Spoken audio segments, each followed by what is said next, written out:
কে এই রবীন্দ্র নজরুল সংস্কৃতি সন্ধ্যায় আরও একবার স্বাগত জানাচ্ছি এবং উপস্থিত থাকার জন্য ধন্যবাদ জানাচ্ছি। এখন আমরা পরিবেশন করতে চলেছি কবিগুরু রবীন্দ্রনাথ ঠাকুরের লিপিকা কাব্যগ্রন্থের অন্তর্গত ভুল স্বর্গ কবিতাটির একটি নাট্যরূপ। এটি মূলত রবীন্দ্রনাথ ঠাকুরের একটি কবিতা, একে একটি শ্রুতি নাটকের আকার দেওয়ার চেষ্টা করেছি আমরা এবং পরিবেশন করার চেষ্টা করছি আমরা আমাদের সীমিত সাধ্য নিয়ে। সকলের সহযোগিতা একান্ত কাম্য। ধন্যবাদ। শুরু হচ্ছে আমাদের শ্রুতি নাটক ভুল স্বর্গ। অংশগ্রহণে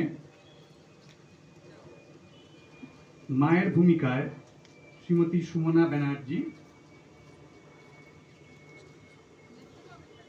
নবীনার ভূমিকায় শ্রীমতী কাকলি ভাদুরী, নবীনার মায়ের ভূমিকায় শ্রীমতী রীনা গড়াই, কৃষকের ভূমিকায় শ্রী দীপঙ্কর ভাদুরী, কর্মকারের ভূমিকায় শ্রী দিব্যেন্দু ভাদুরী, স্বর্গদূতের ভূমিকায় শ্রী শ্যামল সেন, নরহরির ভূমিকায় শ্রী মানবেন্দ্রনাথ ঠাকুর, সরলার ভূমিকায় শ্রীমতী শ্রাবন্তী শ্রী, মোড়ল তথা বিচারকের ভূমিকায় শ্রী শুভেন্দু গড়াই এবং বেকার তথা চিত্রকরের ভূমিকায় আমি শ্যামাপ্রসাদ শ্রী।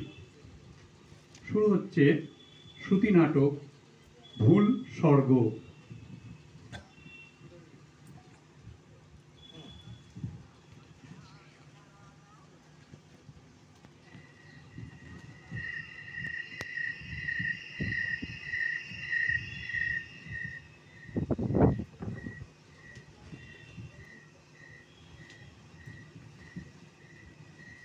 না, তোকে নিয়ে আর তো পারি নে। কাজ নেই, কম্ম নেই, সারাদিন বসে বসে কি যে করিস বাপু। বারে চিত্র করি যে। এসো এসো না মা, দেখো। ওরে, এখন কি আমার চিত্র দেখার সময় আছে? আরে এসোই না। এই দেখো দেখো, এই যে না পাহাড়, আর তার গা দিয়ে দেখো কেমন ঝর্ণা বইছে, আর ওই যে কেমন এঁকে মেঁকে চলেছে, ওইটা হলো পায়ে চলা পথ। আর এইখানে আচ্ছা, তুই কি এমনি করেই সারাটা জীবন কাটিয়ে দিবি? সংসারের কোনো কাজেই আসবি নে? অবাক করলে মা। এই যে সারাটা দিন বসে বসে আঁকলুম, এইটা বুঝি কোনো কাজ নয়? পাগল ছেলের কথা শোনো। আচ্ছা মা, ক্ষণে ক্ষণে পাল্টে যাওয়া আকাশের রং দেখেছো? আর অশোক, পলাশ, শিমুলের লাল রং বনে বনে যখন আগুন ধরায়। গেছে গেছে, মাথাটা একেবারে গেছে রে। ঠিক এই জন্যই গাঁয়ের ছেলে বুড়ো সবাই তোকে পাগল বলে খেপায়। তাই বুঝি পাগল বলে?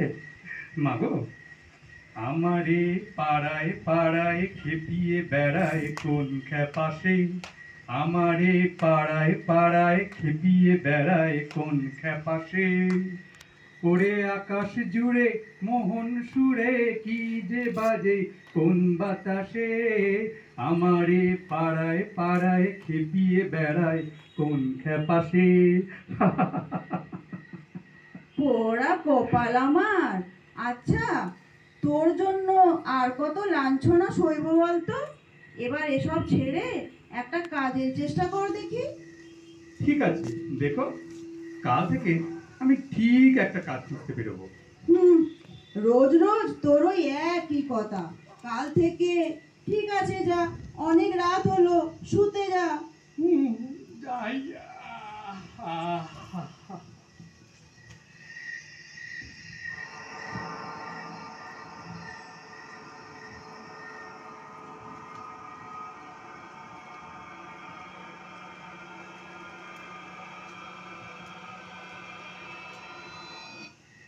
এই যে উঠে পড়ো।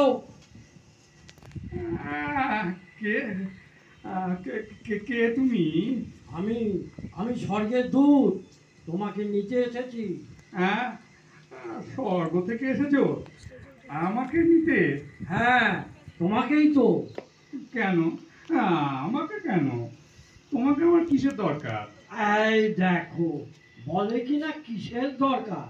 আরে তোমার আয়ু ফুরিয়েছে যে, তাই তোমায় নিতে এসেছি, ব্যাস।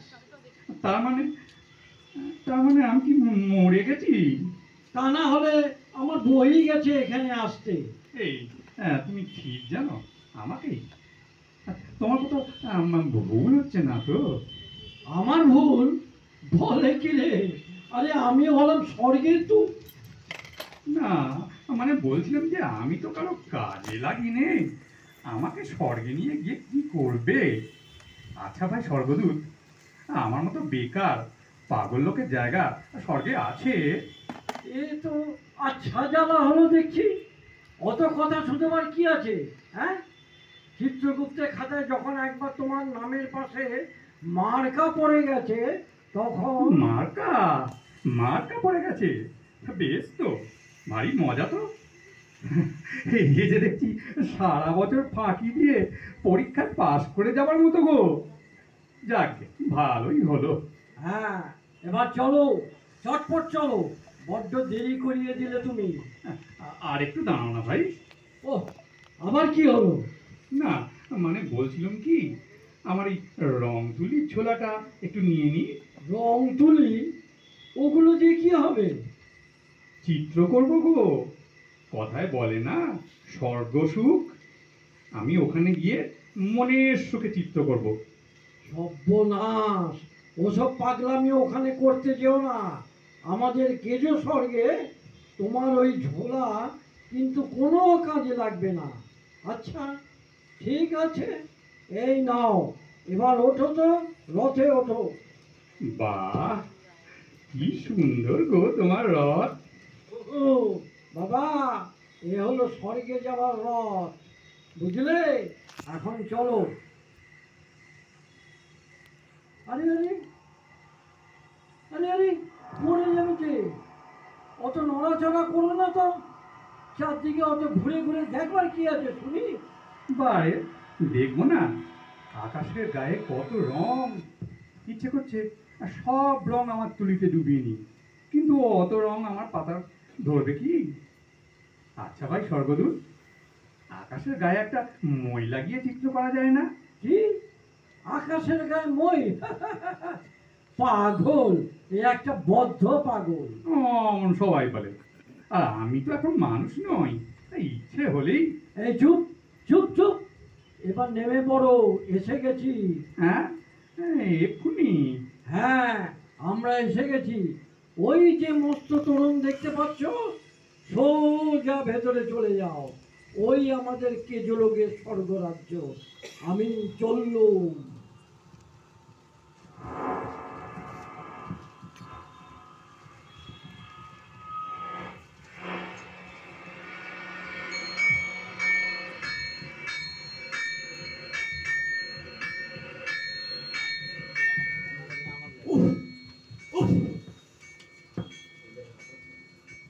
বেজায় হাঁপাচ্ছ যে ভাই? আরে হাফ যে ছাড়বো তার আর সময় কোথায়? তুমি তো ভাই খোলা আকাশের নিচে খোলা বাতাসে কাজ করতে করতে শরীরটাকে জুড়িয়ে দাও। আমার মতো গনগনে আগুনের কাছে বসে লোহা পেটানোর কাজ তো নয়। বাপরে বাপ, আগুনের তাপে একবারে পুড়ে পুড়ে হাড়মাস সব কালি হয়ে গেল। ও, আর আমি ঝড় জল বৃষ্টিতে ভিজে ভিজে 12 মাস কাজ করে চলেছি, রোদে পুড়ে আমারও তো একই দশা। যাক গে, এখন যাই, বুঝলে? বাবারে, গেলুম। কি হলো রে আবার? আরে এমন জোরে ধাক্কা মারলো লোকটা। ও, খুব লাগলো না? তা নয় তো কি। উফ! আমি না, আমি দেখতে পাইনি গো। আহা, দেখতে পাইনি বলি তোমার চোখ নেই নাকি? তা কে হে তুমি? লোকের পথ আটকে দাঁড়িয়ে আছো। তোমাকে তো আগে দেখেছি বলে মনে হচ্ছে না। নতুন এসেছো নাকি এখানে? আগে হ্যাঁ, এই আজই এসেছি। তা বাপু, তোমার কোনো কাজ নেই নাকি? অমন করে দাঁড়িয়ে আছো, রাস্তা ছাড়ো ওকে। হ্যাঁ হ্যাঁ হ্যাঁ হ্যাঁ, আগে এই এই আমি চলে যাচ্ছি, চলে যাচ্ছি, চলে যাচ্ছি। উহ, চলেছে দেখো। যেন জমিদার মধ্যে কাতর ভাঙনে বেরিয়েছে। এদিকে আমরা বলে খেটে খেটে দূর দূর, ছাড়ো তো ওর কথা আলোচনা করা মানে খানিকটা বাজে সময় নষ্ট। হ্যাঁ ঠিক বলেছো, ঠিক আছে চললুম ভাই।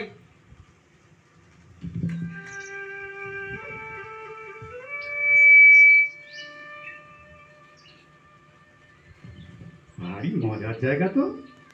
এখানে সবাই ছুটছে কাজের পিছনে, কারো দুদণ্ড দাঁড়াবার সময় নেই, সুখ দুঃখের কথা বলার অবকাশ নেই। সবাই যেন এক একটা কলের পুতুল। যাকে আমার কি, ওরা থাকুক ওদের মতো, আমি একটু সামনে এগিয়ে গিয়ে দেখি। আরে বাহ, সামনে ওটা কি? খোলা আকাশের নিচে সবুজ ঘাসের গালচে পাতা। যাই, ওখানটায় গিয়ে একটু বসি। আহ, এই এই এই দেখো দেখো দেখো, দিলে তো সব মাটি করে। কেন গো, কি করলাম আবার? আবার বলছো কি করলাম? কই, আমি তো কিছুই বুঝতে পারছি না। বুঝতে পারছো না? না নেকা, আরে এটা হলো ফসলের ক্ষেত, তোমার বাড়ির বৈঠকখানা নয়। ওঠো ওঠো, শিগগির ওঠো। এই সবে বীজ পুতলুম, সবে চারা গাছগুলি বেরিয়েছে, দিলে তো সব বরবাদ করে। ওহো, বড্ড ভুল হয়ে গেছে গো আমার, বড্ড ভুল হয়ে গেছে। ভুল হয়ে গেছে? দেখো বাবু, এখানে কেউ ভুল করে না।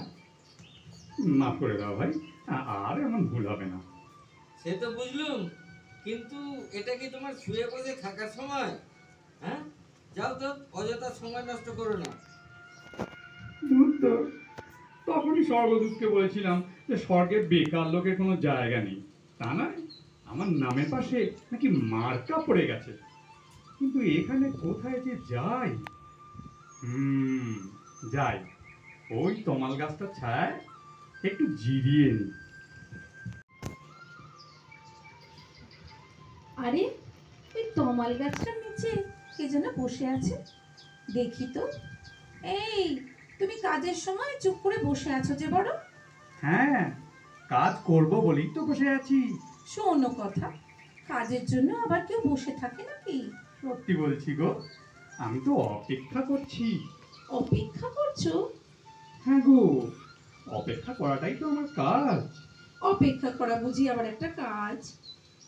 কেন, বৃষ্টির পর রোদ্দুরের অপেক্ষা করো না? কঠিন শীতের পর বসন্তের, আর আঁধারের পর আলো। তুমি কি গো, এমন অদ্ভুত কথা বলো? আমি আমি চিত্রকর। বুঝলো না, কিন্তু তুমি চিত্রকর হও আর যাই হও, সময় নষ্ট না করে শিগগিরই কাজে লেগে পড়ো তো।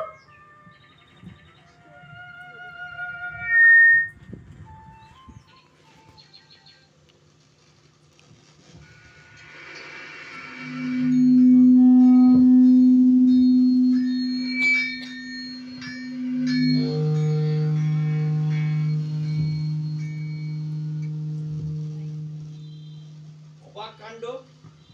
কি হলো ভাই? আরে যেদিন থেকে ওই চিত্রকর এখানে এসেছে সেদিন থেকেই দেখছি একটা না একটা অনাসৃষ্টি কাণ্ড ঘটেই চলেছে। আবার কি ঘটলো? আরে ঝর্ণার ধারে কমল গাছের নিচে মেয়েদের জল আনতে যাওয়ার পথে সে বসে থাকে আর থেকে থেকেই গান গায়। হ্যাঁ, গান গায়? তবে আর বলছি কি, ওই গান আমাদের কাজে বিঘ্ন ঘটায়, আর গানটা কেবলই ওই সুরের পানে ধায়, আর অমনি কাজে কেমন ফাঁক পড়ে যায়। আবার আবার সেদিন কি বলছিল জানো? কি বলছিল তোমরা সবাই কেবলই কাজের পেছনে ছুটে বেড়াও কেন গো? তা তুমি কি বললে?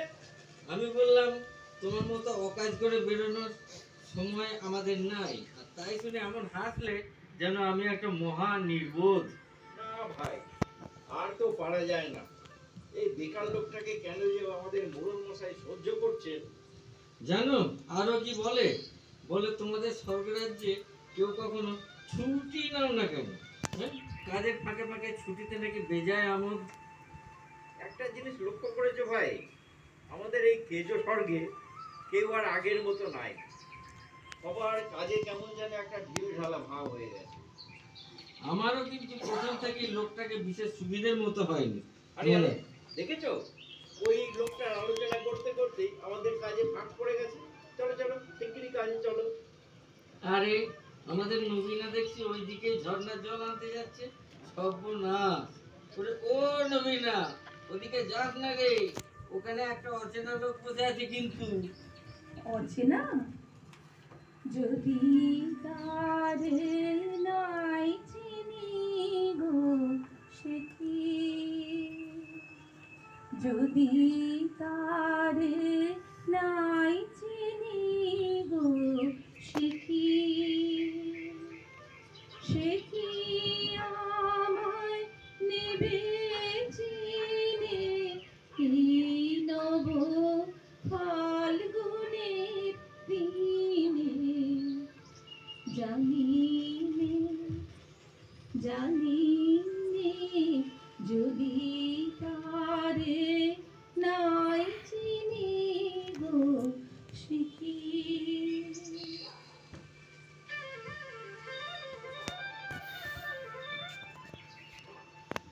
অপূর্ব, তোমার কলেজে দেখছি ছুটির হাওয়া লেগেছে গো। ছুটির হাওয়া? সে আবার কি? কাজ যখনই শরীরকে ছুটি নিয়ে বেড়ায়, মন তখনই ছুটি চায়। তুমি তো বড় অদ্ভুত কথা বলো। তা হবে হয়তো, কিন্তু ওগো মেয়ে, তোমার নামটাই তো জানা হয়নি। আমি নবীনা। জানো নবীনা, প্রথম যেদিন তোমাকে দেখলুম ঘোড়া কাঁচে জল আনতে যাচ্ছিলে, সেই দিনই আমি কেমন যেন মুগ্ধ হয়ে গেলুম। সত্যি তুমি নবীনা গো, চির নবীনা। কি আবোল তাবোল বকছো তখন থেকে?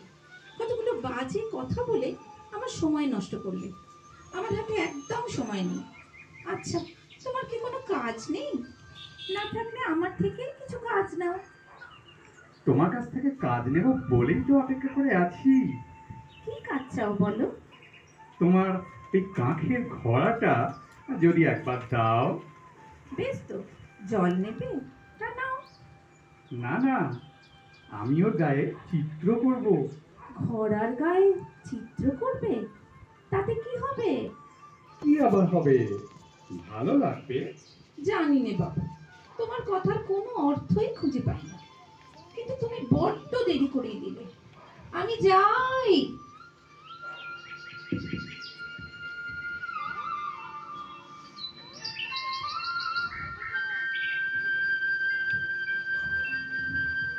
স্বর্গরাজ্যে এমন অদ্ভুত ঘটনা আগে কখনো ঘটেনি।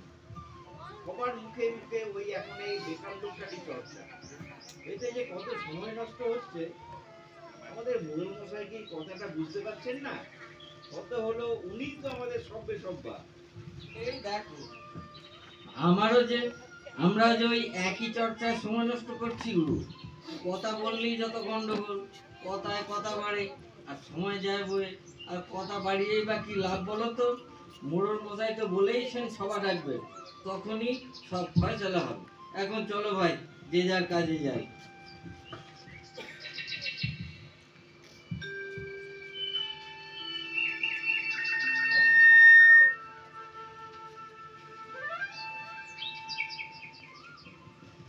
সেই কখন থেকে তোমার জন্য অপেক্ষা করে আছি। কেন? কি চাও তুমি? তোমার এই ঘোড়াটা। রোজ রোজ তোমার ওই এক কথা। আচ্ছা, ঠিক আছে, এই নাও। এইবার চুপটি করে দেখো আমি কি করি।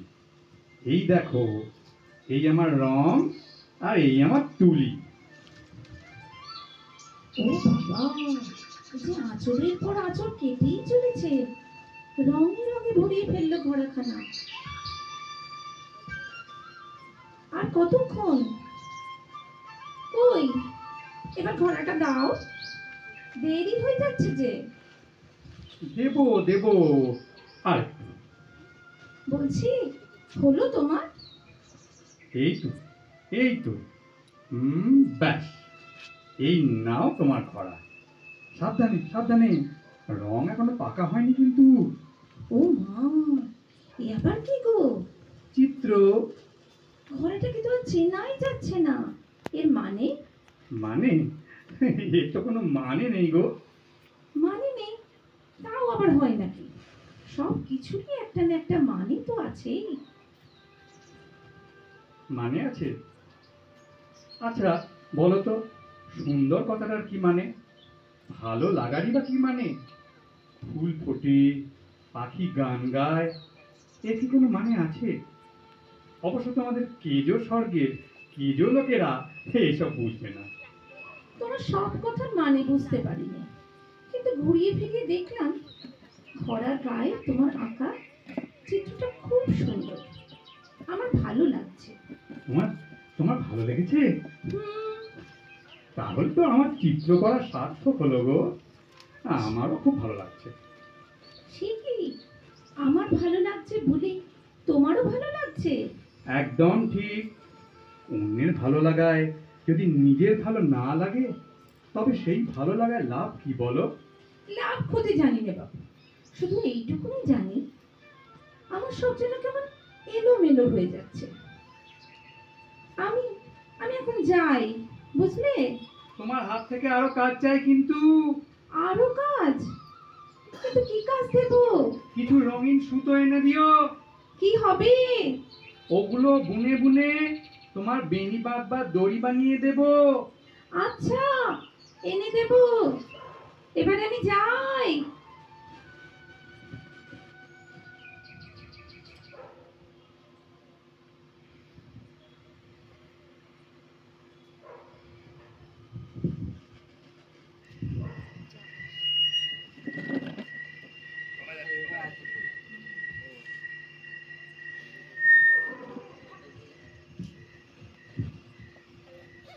কি করছিস? অনেক রাত হলো তো, শুবি না? এই যে যাচ্ছি মা। কি জানি বাবু, আজকাল তোর রকম সকম মোটেই ভালো লাগছে না, কোনো কাজেই যেন মন নেই। বলি তোর মনটা থাকে কোথায়? কি হলো রে, কথা কইছিস নেই যে বড়? কিছু না মা। কিছু না বলে আবার কিছু হয় নাকি? দেখি দেখি তোর হাতে ওটা কি? ও মা, ঘোড়াটাকে অমন করলো কে? এসব কি? এটা এটা চিত্র মা। চিত্র? বুঝেছি। কিছুদিন ধরে পাড়ায় তোকে নিয়ে কেন এত কথা হচ্ছে? কতবার মানা করেছি ও পথ দিয়ে জল আনতে যাবি না। একটা বেকার চিত্রকর হাঁ করে দাঁড়িয়ে থাকে, তবুও তুই। হা ভগবান, আমার মেয়েটাকে নিয়ে আমি যে কি করব! হায় হায় হায়, ওরা কপাল আমার। কেঁদো না মা, কাঁদবার মতো কিচ্ছু হয়নি। না, কিছু হয়নি। শীঘ্রই ঘোড়ার সমস্ত চিত্র মুছে ফেল। বারে, মুছবো কেন? হায় হায় হায়, ওগো, আমার মেয়েটার কি হবে গো? এই মেয়েকে এখন কি করে বোঝায়? এ রাজ্যে এসব মানা। ওই অপদার্থ লোকটার জন্যই যত গন্ডগোল। আমার এমন কেজো মেয়েটাকে বশ করেছে, এ আমি কিছুতেই সহ্য করব না। কালই আমি মোড়ল মশাইয়ের কাছে যাব। আর শোন, তোকেও সঙ্গে যেতে হবে, এই আমি বলে রাখলুম।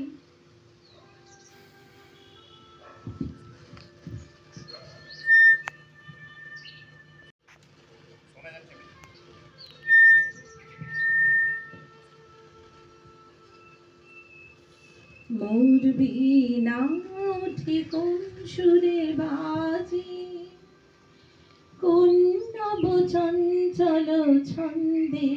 মোর বীণা উঠে কোন সুরে বাজে, মম অন্তর কম্পিত আজি। নিখিলের হৃদয় স্পন্দে মোর বীণা উঠে কোন সুরে বাজে। আমি ভাবলাম আজ বুঝি এলেই না। তা তুমি যে এমন গান গাইতে গাইতে এলে, কেউ শুনতে পেলে নিখাত যে অনর্থবদ্ধ। কি করব, গান যে আপনি এলো প্রাণে, তোমার ভালো লাগার টানে। কেউ শুনবে বলে তো গাইনি, অনর্থের কথা ভাববার সময় পেলাম কই। আজ কিন্তু তোমাকে ভারী সুন্দর দেখাচ্ছে। বেশ যত্ন করে চুল বেঁধেছো দেখছি। বারে, তুমি তো সেদিন রঙিন সুতো দিয়ে চুল বাঁধার দড়ি বানিয়ে দিলে, তাই দিয়ে চুল বাঁধতে গিয়েই তো এত দেরি। ও, তাহলে তুমিও আজকাল কাজে ফাঁকি দিচ্ছ বলো? শুধু আমিই নয় গো, কি জানি কি জাদু করেছো তুমি আমাদের এই কেজো স্বর্গে। সবারই কাজের মধ্যে বেশ বড়সড় ফাঁক পড়তে চলেছে।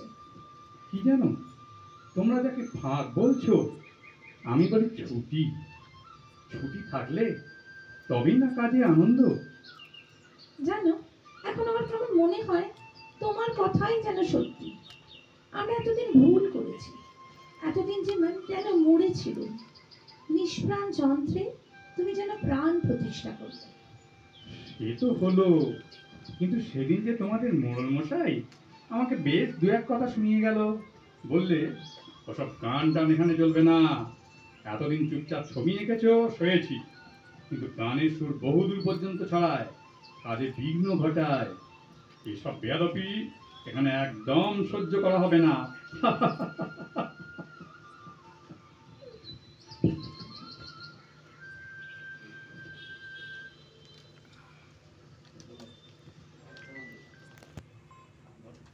যে যাই বলুক ভাই, ওই কাজের লোকটি কিন্তু ভারী চমৎকার গান গায়। আরে গান তো অকাজের সৃষ্টি, তুমি আবার গান শোনার জন্য কাজের সময় নষ্ট করো নাকি? এই দোহাই ভাই, এই কথাটা কাউকে বলো না। আসলে ওই লোকটা যখন গান ধরে আমার কাজের হিসেব করে কেমন যেন গরমিল হয়ে যায়। গান শুনতে শুনতে মনে হয় এটাই যেন এখানকার আসল কাজ। জানো, ভয়ে কাউকে বলিনি, সত্যি কথাটা তোমাকেই বলছি। তুমি যেন আবার ফাঁস করে দিও না। ওই লোকটার গান কানে এলে মাঝে মধ্যে আমারও মনে হয় হাক করে সব কাজ চুপ করে বসে ওর গানই শুনি। ভাই, এই যে আমাদের সর্বনাশের সঙ্গে, কিন্তু কেমন করে ওর গানের জাদুর থেকে পরিত্রাণ পাওয়া যায় সেটাই যে ভেবে পাচ্ছি না। আরে চলো চলো, কানে তুলো গুঁজে কাজ করতে করতে এটা নিয়ে ভাবা যাবে। ঠিক বলেছো, তাই চলো তবে। হ্যাঁ, চলো চলো চলো।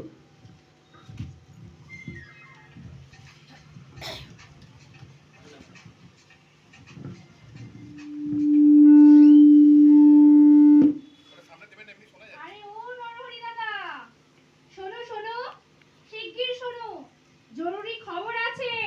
ও সরলা, তা তো জরুরি কথা মানে কি তা আমার জানা আছে। কেন যে তোর নাম জবিলা না রেখে সরলা রাখা হয়েছিল সেটাই ভেবে পাইনি। হা হা হা হা। অমন করে বললে আমি বলবোই না, যাও। আহা আহা, চড়ছিস কেন? আচ্ছা নে বল, কি বলছিলি? জানো তো, কাল না পদ্মমাসির সাথে দেখা হলো। আরে আরে ওই যে নবীনের মা গো। ও তাই বুঝি? তা কি বললে তোকে? বললে, ওরে সরলা, তোরা আমার মেয়েটাকে বাঁচা মা, একটু বুঝিয়ে সুঝিয়ে বল যেন ওই ঝর্ণার ধারে ওই বাউন্ডুলে অকম্মার লোকটার কাছে না যায়। বটে বটে, তা তুই কি বললি? আমি বললুম, তা কি গো আর হয় মাসি, যখন আটকানোর দরকার ছিল তখন আটকালে না, আর এখন কপাল চাপড়ে কি হবে? ওই কথাই বলে না, কাঁচায় না নোয়ালে ভাত, পেকে করে ট্যাঁস ট্যাঁস। বাহ বাহ বাহ, মেরে বলেছিস তো। আচ্ছা আচ্ছা, তুমি বলো নরহরি দাদা, আমরাও তো যাই ওখানে জল আনতে, কই আমাদের দিকে তো ফিরে তাকাতেও সে সাহস পায় না। বাজে কথা বলিস নে সরলা, সেদিন তো নিজের চোখেই দেখলুম ঝর্ণার ধারে ওই কদম গাছটার নিচে দাঁড়িয়ে হাতে এক গোছা ফুল নিয়ে তুই লোকটার জন্য অপেক্ষা করছিলি, যদি তোর খোপা এগুলো বুঝে দেয়। মোটেই না, মোটেই না, আমার যেন খেয়ে দে কাজ নেই। ওই তোমাকে বললে, ও গো মেয়ে এসো, তোমার খোপায় ফুল গুঁজে দিই। আর তুইও অমনি নাচতে নাচতে চলে গেলি। দূর, তোমাকে বলতে যাওয়াটাই ঝগমারি হচ্ছে, শুধুই বাজে বাজে বকটি। এই আমি চললুম, আমারও তো সময় নেই। দেখিস ভুল করে আবার ঝর্ণার দিকে চলে যাস না।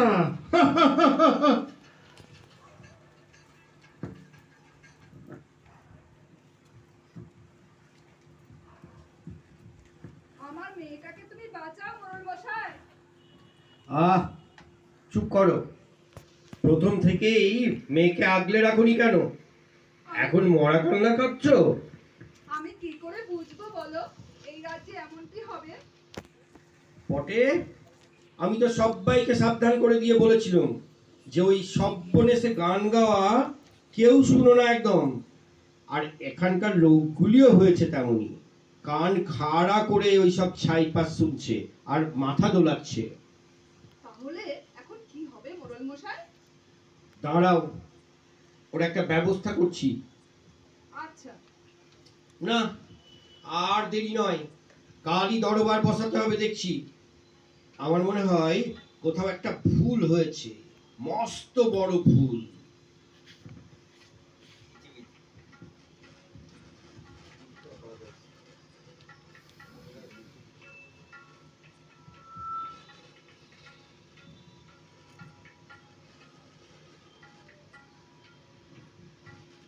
চুপ করো সবাই, আমি এবার সভা শুরু করছি। আমরা কিছুদিন থেকে একটা বেকার লোকের উৎপাত সহ্য করে আসছি। এ রাজ্যে তার জন্য বিপদ ঘনিয়ে এসেছে। আজ এর একটা বিহিত করতে হবে, তাই এই সভা। চিত্রকরকে সবাই হাজির করা হোক। এসো হে চিত্রকর, মোড়ল মশাই ডাকছেন। আগে আগে পেনা হই মোড়ল মশাই। হুজুর, ওকে কড়া শাস্তি দিন। এই কেজো লোকটা সর্বরাজ্য থেকে তাড়িয়ে দিন। তুমি চুপ করো, আমি এখানে বিচারক।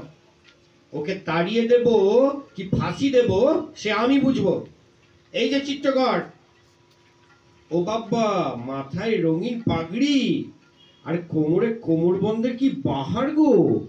আগে আগে ওই আর কি। তা তোমার বিরুদ্ধে যে অভিযোগ আনা হয়েছে সেটা কি তুমি জানো? আগে জানি হুজুর। তা এই ব্যাপারে তোমার কিছু বলার আছে? হুজুর, আমার মতো একজন অকেজো লোক এখানকার কেজো লোকেদের সাথে পারবে কেন? আমার যা কাজ তা এখানে একেবারেই খাপ খায় না। আমাকে শুধু শুধু দোষ দিচ্ছেন। তুমি আসামি, তুমি এত কথা বলছো কেন? তা তোমাকে এখানে আনলো কে? আগে স্বর্গদূত। স্বর্গদূত কোথায় সে? স্বর্গদূত, স্বর্গদূত। হুজুর, মোড়ল, আচ্ছা এই লোকটাকে তুমি এখানে এনেছো? আগে আগে হ্যাঁ হুজুর, আমি এনেছি। তা ভুল লোককে যে এনেছো তা বুঝতে পেরেছো নিশ্চয়? হ্যাঁ হুজুর, পারছি। আসলে মার্কা ভুল করে আমি ভুল লোককে এনে ফেলেছি। ভুল মার্কা? আমারও তখনই মনে হয়েছিল হুজুর, ওই মার্কাতেই কিছু গোলমাল হয়েছে। কত করে বললুম, স্বর্গদূত আমার কোনো কথা কানেই তুললে না। কথা বাড়িয়ে শুধু শুধু সময় নষ্ট করো না, এখানে সময়ের দাম অনেক। ভুল করেই হোক আর যে করেই হোক, শোনো চিত্রকর, সাজা বাবু তোমাকে পেতেই হবে। আগে সে তো জানা কথা হুজুর, সব দেশে সব কালে ওই একই নিয়ম চলে। তা আমার কি সাজা হুজুর? তোমাকে মর্তে ফিরে দিতে হবে, এই তোমার সাজা। সত্যি? মরতে? মানে পৃথিবীতে? হাঁপ ছেড়ে বাঁচলুম। কি হলো, এখনো দাঁড়িয়ে আছো কেন? এবার মানে মানে বিদেয়ী হও। স্বর্গদূত, একে এর জায়গায় আবার রেখে এসো। একটু দাঁড়াও গো স্বর্গদূত, আমার রং তুলির ঝোলাটা একটু গুছিয়ে নি। আমিও যাব গো তোমার সঙ্গে।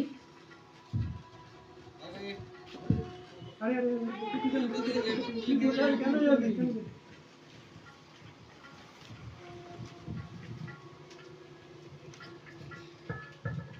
এর মানে কি গো মেয়ে?